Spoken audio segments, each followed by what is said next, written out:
You've just been given 30 days by the real estate agent managing the property that you're in that you've got to get out. You've been evicted. I mean, it's no fault of yours. No fault evictions happen quite regularly.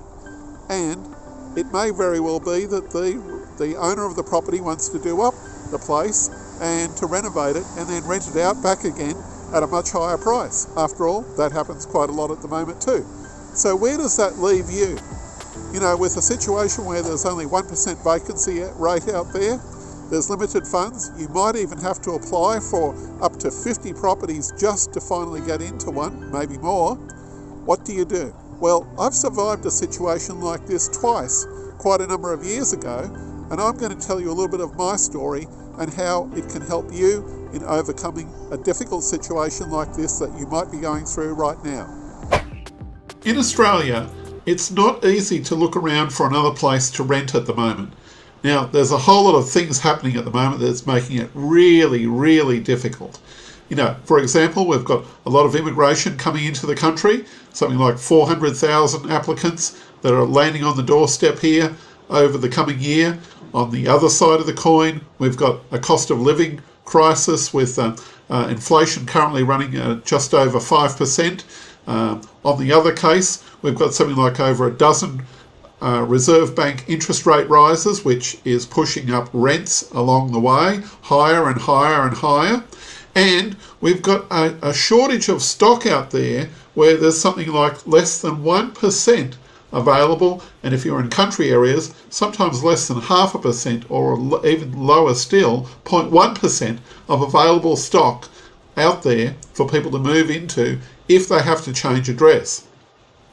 That places a lot of pressure upon people if they have to move address and if you have to look for something pretty smart. And this could affect your employment situation too.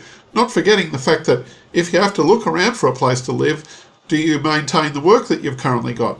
There's all these different things there. You could be spinning a lot of plates. I'm extremely lucky. I feel very thankful that I've got a roof over my head and that I can currently live in 2 capital cities, including airfares, for cheaper than I can live in one. But it wasn't always that easy for me.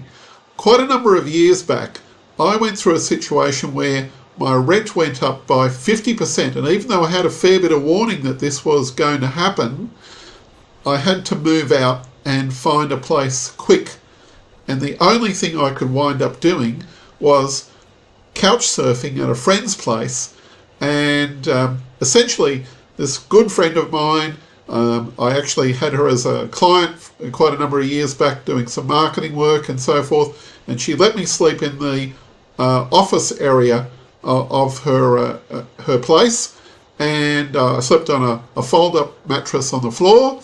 And it wasn't exactly the easiest position because I was sleeping there next to the photocopier, next to all the different things there that an office entails. And I managed to get by for 8 months living in a situation that was quite tricky and had to make my way, get up out of bed nice and early, fold up and everything like that quite early in the morning and not come back till much, much later in the day. And amuse myself with running my business and so forth like that whilst not letting anybody else know what was going on in the meantime. However, I later turned things around and I was able to find a place to live. And then lo and behold, 2 years later after that situation, I found myself homeless yet again. I was in a situation where a very wonderful flatmate of mine had a heart attack, passed away in his sleep, and then within about 2 weeks I had to quickly find another place where to live, and I was back to couch surfing, and I basically couch surfed to something like as many as a dozen different addresses over a period of around about 6 months before I finally managed to have some stable place to live for quite some time thereafter. And probably the one common denominator in a situation like this was, yes, I did have a business going at the time. I was able to make some steady income.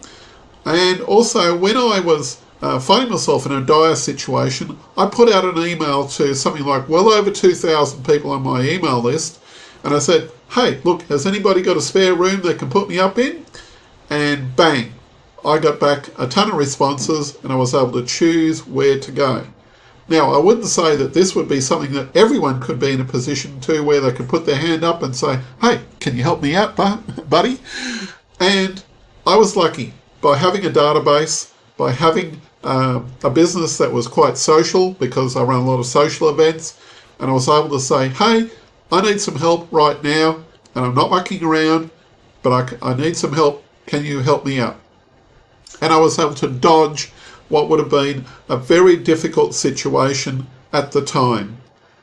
And I do implore you that you need to have some backup plans going for your own life, just in case you find yourself in the most unfortunate of situations and you have to think quickly.